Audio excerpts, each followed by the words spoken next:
Hello, everyone, and welcome back to Union City's virtual break room. For those who are new to our series, we're in the third week now of hosting featured guests who can come talk to the community about COVID-19 and resources and information that could help residents and businesses at this time. Today we're bringing on Youth and Family Services Manager Pedro Naranjo. Welcome, Pedro. Thank you. Thank you so much for inviting me. It's a pleasure to be here. Of course. Yeah, thanks for coming. My name's Lauren Seguin. I'll be moderating today's virtual break room, but we also have Emma Tozer on as a moderator. Hello, Emma. Hello. So for those of you participating, there's two options. We are on Facebook Live, but we're also on our teleconferencing app called Blue Jeans. So if you've logged on to Blue Jeans and you want to ask a question for Pedro, it's just as simple as going to the Q&A feature on the side of your screen. Also, you can send us questions through the chat feature of the teleconferencing app. For those of you who are following us today on Facebook Live, feel free to share questions with us or comments with us in the comment section, and we will certainly do our best to make sure we can pass those on to Pedro and get your questions answered. So Pedro, let's get started. You have been with Union City in your capacity as Youth and Family Services Manager for just about a year now, but of course you have many years in managing youth and family services around the county and elsewhere. Can you go ahead and speak a little bit about yourself, your background, and the work of Union City Family Services? Sure, thank you. So, yeah, like you said, I've been with the City of Union City for just a year. Actually, I just completed my first year in May, and I've just been humbled by the reception that I've gotten from the city, but also from our colleagues at other community-based organizations and residents that I've gotten to know. Union City reminds me a little bit of my home where I grew up, so I think there's another connection there as well. But prior to coming on board, I spent 9 years with Alameda County Healthcare Services Agency, where I served as the founding executive director of the Reach Ashland Youth Center, which is in Ashland. It's in the unincorporated Alameda County. It's a county funded and operated youth serving organization. Prior to that, I was with the Reach Ashland Youth Center for about 9 years, 3 years during the planning phases where I helped with the design of the facility, but also the design of the programs and services. And prior to that, I spent 5 years with the Alameda County Public Health Department, and I coordinated adolescent health services throughout the county. Prior to that, I worked for nonprofits, youth-serving nonprofits such as Boys and Girls Clubs and YMCAs, and also organizations that provided subsidized childcare for low-income families. And I've also dipped into teaching. I like teaching, I like mentoring, so I had the opportunity to teach public health classes at CSU San Jose as an adjunct professor. Wow, that's amazing. We're really lucky to have you here. Can you speak a little bit to the work that Youth and Family Services has been providing to residents in need during the COVID-19 pandemic? Sure.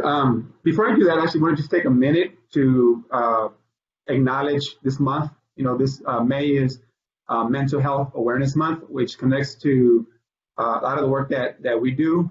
It's been recognized since 1949, and I just want to recognize the fact that millions of people across the country and hundreds, if not thousands, in Union City are impacted by mental health issues. So I just want to recognize all the work, all the good work that's happened in the past, current, and I just anticipate there being more in the future, especially what's happening right now with the crisis that we're facing, the anxiety associated with the virus, the loss of jobs, everybody's schedules being flipped upside down, and lifestyle changes. All that's contributing to someone's mental and emotional health. So we have a lot of work to do. To your question about what we've been doing during this time, we've continued to provide the services that we provide These services include counseling. We do crisis support. We do community outreach, where we try to connect families to services. And specifically right now during this crisis, as you know, there's a lot of information out there. A lot of it's online, it's web-based. So, we're committed to ensuring that everyone gets that information and finding creative ways to get that into the hands of people that are experiencing extra hardship during this time. So that's a big part of our job. We do case management, which is helping families identify needs that they have, but also connect them to resources, and with young people specifically around education and employment. We do life skills and support services, which is basically like helping young people develop the skills to be able to live independently, right? At the end, we want young people to be able to have a job that pays them a living wage so that they can support themselves and their families. Civic and social engagement is about really encouraging young people to be involved in their communities, providing opportunities for them to learn how to exercise agency and being able to plan and implement and evaluate activities in their communities. And part of that is helping them develop the skills to be able to do that.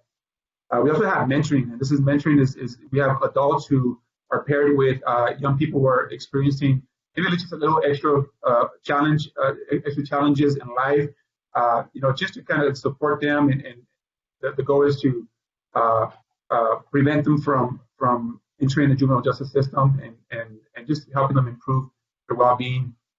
We also do the restorative justice programming that we're actually about to start doing that soon. And that's really intended to support young people when there is a mistake, when there is some harm done, helping them understand, what happened, what led to that, the harm that was caused, but even more importantly, helping them reintegrate back into their communities, into their schools, and helping them repair relationships where maybe there was some damage done.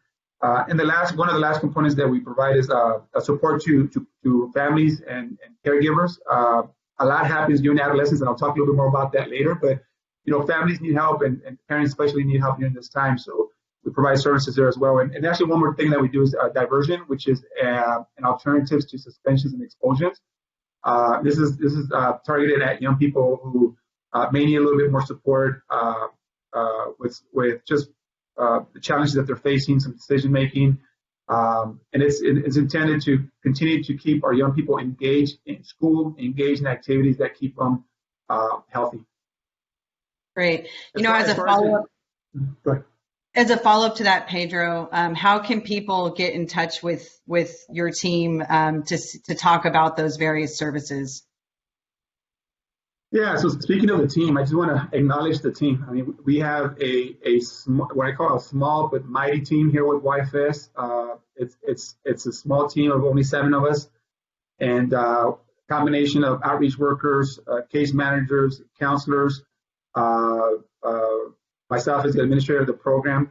We're very proud that some of our staff are from Union City or from the surrounding community. So there's deep roots here with the program. Very proud. Just very proud of our staff. A couple of our staff that have actually been with the program since almost the existence, which is more than 10 years. So we operate out of 2 sites. One of our sites is the Dakota Resource Center, which is at 505 H Street in Union City. This is, as you know, is on the east side of town. And our other site is the Contemporary Resource Center, which is at 4361 Agena Circle, and that's on the west side. To get in contact with us, just call one of our offices, and we'll be more than happy to tell you a little bit more about our services and figure out how we can connect you to them. Great, thank you. And for those who are just joining us, we're not only live on the Blue Jeans app. I know a few people have joined us since starting. Also, we're live on Facebook. If you're joining us either way, we encourage you to ask questions to Pedro. He will be taking your live questions shortly here. If you're on the Blue Jeans app, please use the question and answer feature or the chat feature on the side of your screen. That's how you can send questions into us. If you're on Facebook Live, please feel free to leave your questions in the comments, and we'll make sure to pass them on to Pedro. So let me ask you another question. there's many young boys and girls in our community that need help with their future, either just understanding whether to stay in school or how far to go in school, or whether to get into the workforce and what they really want to do with their futures. How does Youth and Family Services help young boys and girls who are trying to figure out their future? Great, thank you for that question. I think it's important to say a little bit about how we started because it has had an influence on how we operate our program. So, like I said, we've been in existence for a little bit over 10 years, and we were birthed out of a need. Back in 2007, we experienced a high volume of youth violence and youth homicides, where we had 5 youth homicides within a very short period of time. And it was because of the organizing of community leaders as well as our city leadership, who said, "Hey, this is unacceptable. We're not going to allow this to happen here." So, since that, so our program was established in 2009, and since then, I would say that one of the core values of the program is to meet young people where they are, to be able to connect with young people who have some of our highest need, and to do the work in a very relationship-driven manner. So establishing trust, earning the trust of our young people, understanding what they're going through is very important, and especially identifying those youth that are having additional difficulties, right? As a result of just maybe lack of opportunities, or just need to develop certain skills, or need for a special kind of support. So we try to connect with all the young people. We work in collaboration with the Alameda County Probation Department. The collaboration with the schools is also very critical, in addition to other community-based organizations that refer young people to our services. Oftentimes, what we learn is that young people want to be heard, and they want to have connections with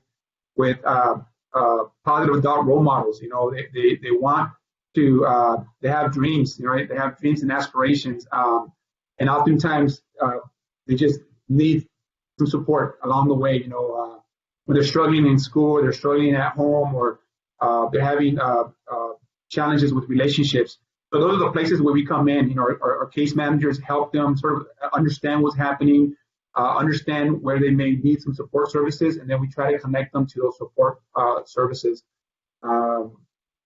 And similarly, like I said earlier, it's not just the young people, right? So it's everybody around that young person.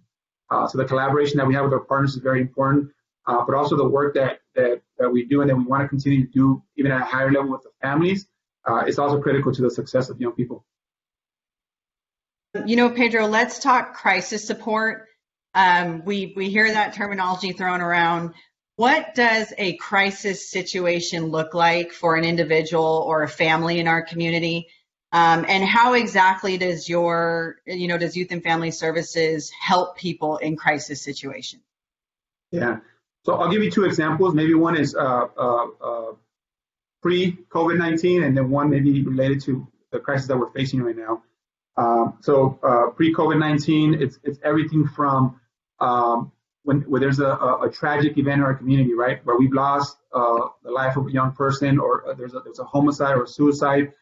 We work in collaboration with our colleagues at the Union City Police Department to provide support services to families and helping them cope with whatever crisis they're going through.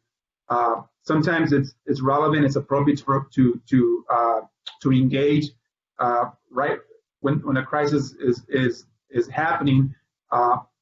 Oftentimes it's better to do it afterwards. So the connection that we have to be able to follow up with those families and meet them where they are, and provide services in the manner that I described earlier, where it's relationship driven, it's about trust, and it's about helping them with their needs. So yeah, when there's a loss of life, when there's a act of violence, when a young person ends up committing a mistake, and they get taken into custody, that's a crisis that young person needs support with, as well as their family. We've had many situations where families have lost their jobs even prior to this, and losing their homes and not knowing what to do, and not knowing where they're going to get access to shelter and food. So to be able to connect them to services has been key. And I would say right now it just feels even more intensified with the COVID-19 crisis, like all that I described. You can multiply that by 10, I guess. I don't know. So and especially for young people, this is especially it's hard for everyone. But I just want to highlight that our young people are being impacted in a special way that some of us adults are not being impacted, right? They when you look at the developmentally, right? This is the time where young people are already experiencing a lot of change, with their bodies, mentally, emotionally. So there's already those changes happening, and then you couple that with having to be at home. This is the time where young people are wanting more decision-making power. They're wanting more independence. It's also a time where there's significant milestones happening in their lives, right? They're either in the process of getting a driver's license. They're looking for jobs, their first job. They're excited about graduating from middle school and high school, and all that now has been put on hold. So you can imagine, just the amount of anxiety and the uncertainty that's happening with our young people. In working with our partner with the Alameda County Public Health Department, we've learned that they have data on about 70% of the positive cases in Alameda County, and we're learning that about 20% of those are youth or young adults, and so that I think requires us to pay special attention to what's happening with this particular population. I think a very important effort that's happening right now is that the Public Health Department has organized a COVID-19 Youth Communications Advisory Committee. And the intent is to think about how we disseminate information about COVID-19 to our young people, right? There's a special way that they're going to be able to hear the information, and there are certain things that are going to be more relevant to them. So YFS has been invited, along with many other organizations that are experts in youth development throughout Alameda County, to participate in this process. And we're very grateful for the opportunity, because it gives us the opportunity to contribute to something that's happening at the county level. And at the same time, we get to bring the special experiences and needs of our young people here in Union City to that table, so that they can be considered. Yeah. My last question for you, and this is before we get into the live session, Pedro, is about street outreach. Again, another term that we've heard thrown around, but for the average resident, even those residents who may never come into contact with your services or street outreach, but certainly needs to kind of understand, the work that's being done. Why is street outreach an important part of your strategy? Yeah, I mean, what I mentioned earlier, right? We're so relationship. Our work is so relationship driven, and I would say it's not just us, but any organization that works with people. There has to be a certain level of relationship there, and I think meeting people where they are, and sometimes it's not about people coming to our offices. There could be a variety of reasons why somebody might not feel comfortable or able to do that. So we have to be able to go to them. So the fact that we have outreach workers and staff who have the ability and the comfort level to be able to engage with people in a variety of different settings, I think it's important. I think it's important. I think it shows a lot. I think it shows a lot to individuals that we respect them, that we honor them, that we're privileged to be able to do this work. A conversation that we have with an individual is an honor, because they don't have to take the time to be able to do that. I mean, especially people that are in dire need right now. There's so many worries, right? They're facing so much hardship. So for them to be able to pick up the phone and take our call, for them to be able to open their doors and have a conversation with us, or meet us at one of our facilities or events, it's super important. And I think it's part of the work. We just have to continue. We have to continue to show up. And then the other reason is it helps us keep a pulse on what's happening. It's helping us really understand what's happening in our community, what's happening with our young people. A lot of the services that we've been providing during this time are through telehealth, right? And we've learned so much about that. There's some things that are just so specific to the needs and the experiences of young people that have either allowed us to be able to successfully implement telehealth, and in many cases, it's been difficult. So our outreach workers, their ability to be able to connect and be able to talk to people and be able to continue to learn is what allows us to be able to evolve so that we can continue to meet the needs of our community. Wonderful. And we're going to transition now into live Q&A. So I hope you're ready for more questions, Pedro. Sure. I just want to remind those who are just joining us, whether on Facebook Live or on our teleconferencing app, Blue Jeans, that we encourage your questions. We have our featured guest here today, Pedro Naranjo, who is our Youth and Family Services Manager. We're talking about the services that his team provides to the community every day, but also how it's greatly expanded during the pandemic. If you have questions to share with Pedro, you can either ask them by commenting on our Facebook Live. You can also, if you're in the Blue Jeans app, please feel free to use the Q&A feature or the chat feature to send questions our way. So with that said, I wanted to go ahead and turn it over to Emma Tozer, who's been tracking questions that have been coming in. Yeah, so the first question is, what kinds of services are you offering remotely during the pandemic, and how can people access those remote services? Thank you. That's a great question. As I mentioned earlier, we're incorporating a lot of several telehealth practices. So we are many of the services that I described earlier. We're doing counseling through telehealth at this time, mentoring, case management, and at times actually some crisis support. As I mentioned earlier, there's some benefits to this approach and some challenges, but we continue to figure out ways to make it work for us and for our clients. As the weeks go on, we're looking at how to incorporate practices that will allow us to be able to come back to visiting, to serving clients in person, when the time is right and we have the adequate measures. So, and as far as how to get connected with us right now, it's really we can call our main line. That's one way, and we'll be happy to talk. Okay. And then the next question: a lot of people have been wanting to help during the pandemic. Is there a way that YFS is receiving volunteers or donations or just general help right now? Yeah, that's a good question. As many other organizations right now, we're pivoting, right? We're trying to figure out how to change the way we're doing work so that we can meet the needs of our clients. And in some ways, we're learning that there are some new needs that are surfacing, that where there are places that our staff can provide support. I would say, for the future, contact us about volunteer opportunities. There's a whole process that people have to go through that. But yeah, if there are donations, that would be helpful for us to either utilize or connect those donations to some of the partners that we work very closely with.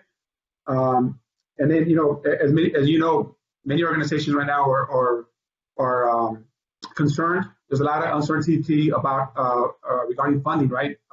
We're hearing about cuts at the state level. So I think it's important for us to continue to be just be aware of these services and the importance that these services are to our community. Currently, our program is funded through Measure QQ, which is a parcel tax. We're also funded through Alameda County Probation Department, and then we also receive some city funding. As some of you know, there was a primary. During the primaries, the city had a measure on the ballot. It did not pass. That the current parcel tax Measure QQ funds our program. I would say more than half of our funding comes from that program. that funding is scheduled to sunset June of next year.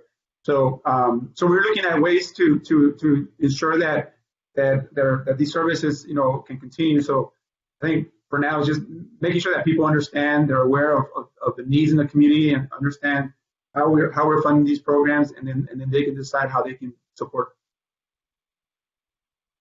Okay. And the last question that we have, this one's from Facebook Live. What are some of the services that you wish people would take advantage of more often? What kind of services do I think people should take advantage of more often? Yeah. Is that what the question is? Yes. I think everything that I mentioned earlier is important. I believe that any activities that help young people develop, they help young people develop the skills, but many times it's just the confidence, right? The confidence to be able to do something different. We work with families who have never had a member of their family, graduate from college or pursue higher education, or so I think it's difficult for young people to take chances, right? When things are so unfamiliar to them. So any opportunities that we as a community can provide young people to learn and to grow and to connect and to be able to have a support system there, so that when mistakes are made, right? And everybody makes mistakes. We as adults, we make mistakes all the time, right? So how do we bounce back from that? So having that support system for young people, them taking the chance to participate in activities like that is very important. I think that engaging parents is also very, very important. It's such a hard thing because they're going through so many challenges and there's so many needs at home. But just finding ways for them to connect to these services, I think is also very important. Great, thank you. And we actually got one more question through Facebook Live. Is it possible for a program to be created in conjunction with the New Haven School District to help provide mentorship and academic support for at-risk young kids? Yeah, I mean, we're open to exploring, activities, programs, services that are going to benefit our young people. As I mentioned earlier, we have a good collaboration with the New Haven Unified School District. We're in contact with staff.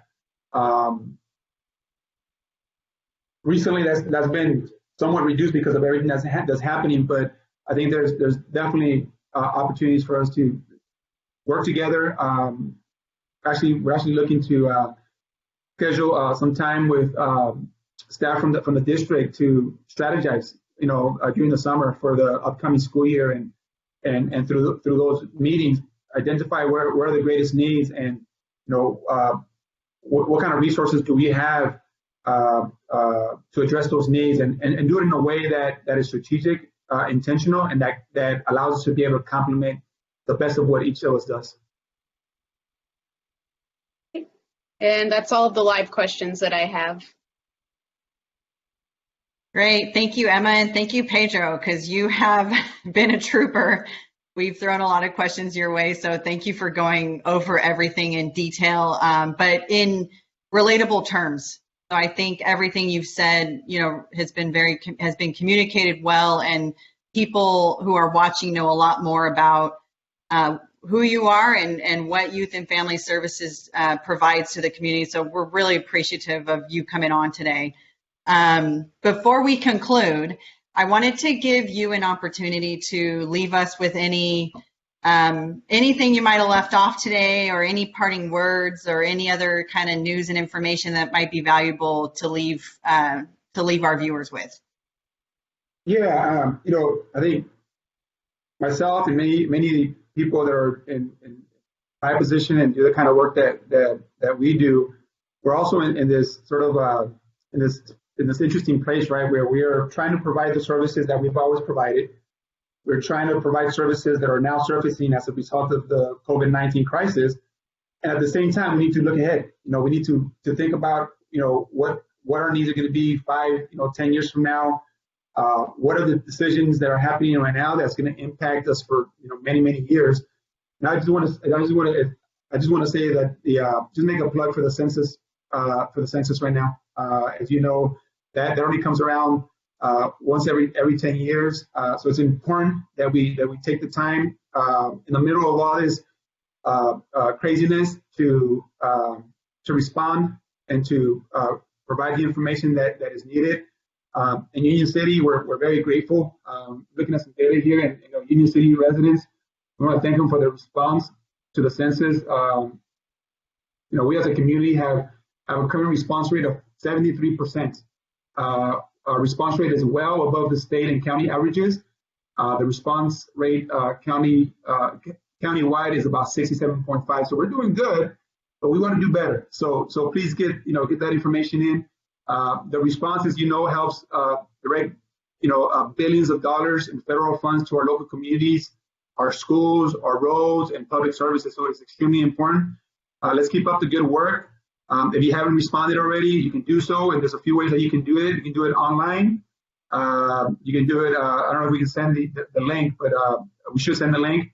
There's phone. You can dial 844-330-2020, and then there's always paper form. So, let's model what I said earlier about civic engagement and the work we want our young people to do. We should be doing it as well. So, thank you. And yeah, I just want to end with just appreciations. Thank you for all this work that you're doing and for inviting me to be part of this process.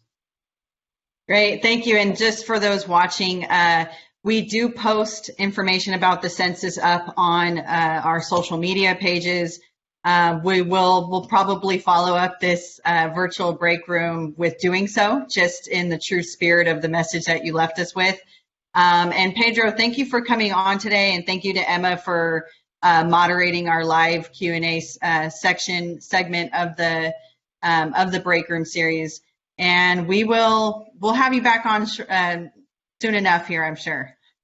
Great. Thank you to both of you. Thank you, everybody. Thank you for tuning in today. Thanks for everyone, whoever logged on. Thank you. Have a good day.